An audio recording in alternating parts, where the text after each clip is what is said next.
সর্বপ্রথম কৃতজ্ঞতা জানাই মহান রাব্বুল আলামিনের প্রতি। আমি কৃতজ্ঞতা জানাই আপনাদের এই সনাতন ধর্মাবলম্বী মা ভাই বোনদের পিসিদেরকে, যারা আমাকে বিগত 12ই ফেব্রুয়ারি নির্বাচনে আমি যেটা আশা করেছিলাম তার চেয়ে অনেক বেশি দিয়েছেন। সত্যি আমি আপনাদের কাছে আমি আপনাদের কাছে বলেছিলাম আমি আপনাদের পরিবারের একজন সদস্য হতে চাই। আমি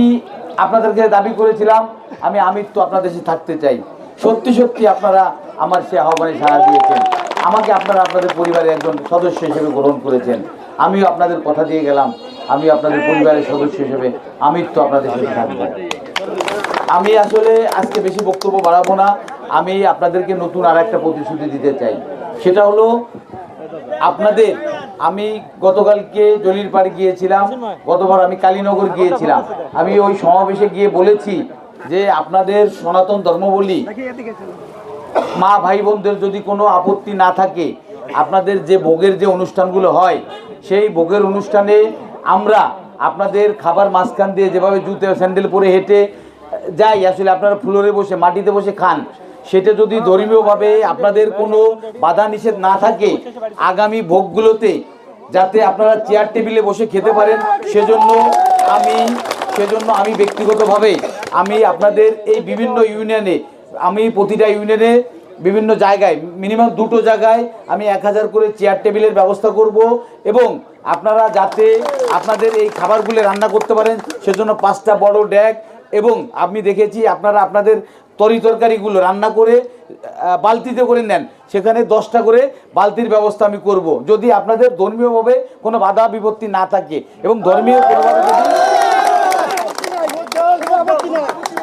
কারণ আমাদের সবার আগে আমার মনে হয়েছে আমরা সবাই মানুষ, সবার আগে আমাদের সুস্থ থাকতে হবে, কারণ আপনাদের এই ভোগের মধ্যে আপনারা আমাদেরকে এত বেশি ভক্তি করেন যে আপনারা ভোগের মাঝখানে খাবারের মাঝখান দিয়ে আমরা জুতা স্যান্ডেল পরেও আপনাদের সাথে কুশল বিনিময় করি, তারপরও কিন্তু আপনার নীরবে নিভৃতে সহ্য করেন। আমার মনে হয় এটা আপনাদের মনে দাগ লাগে। ব্যক্তিগতভাবে আপনারা আমাকে যে ভালোবাসা দেখান, যে স্নেহ দেখান,